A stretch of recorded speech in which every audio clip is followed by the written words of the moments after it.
નવસારીમાં રેલવે સ્ટેશનના પ્લેટફોર્મની છત પરથી વરસાદી પાણી ટપકતા મુસાફરોને ભારે હાલાકીનો સામનો કરવાનો વારો આવ્યો। આ સાથે જ તંત્રની બેદરકારીની પોલ ખુલ્લી પડી ગઈ।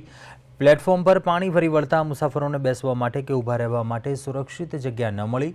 નવસારી રેલવે સ્ટેશન પર આ પહેલાં પણ આવી સમસ્યા સામે આવી ચૂકી છે, જ્યારે જે અંગેનો વિડીયો સામે આવતા રેલવે તંત્રએ છતની સફાઈ કરાવી હતી। જો કે આ વર્ષે છતની સફાઈ કરાવવામાં ન આવતા આ સ્થિતિ સર્જા હોવાનું કહેવાઈ રહ્યું છે। એક તરફ નવસારી રેલવે સ્ટેશનને અમૃત ભારત રેલવે સ્ટેશનની વિકાસ યોજનામાં સામેલ કરવામાં આવ્યું છે, અને છતાં અહીં સુવિધાઓનો અભાવ જોવા મળે છે। પ્લેટફોર્મ નંબર 2 ઉપર લિફ્ટની સુવિધા પણ ઉપલબ્ધ નથી, જેને કારણે મુસાફરોને લાંબા પ્લેટફોર્મને રેમ્પ દ્વારા પાર કરવું પડે છે। સ્ટેશન સલાહકાર સમિતિના સભ્યોએ આ અંગે વેસ્ટર્ન રેલવેના અધિકારીઓને અનેક વખત રજૂઆત પણ કરી છે, પરંતુ અત્યાર સુધી આ સમસ્યાનું કોઈ નિરાકરણ આવ્યું નથી।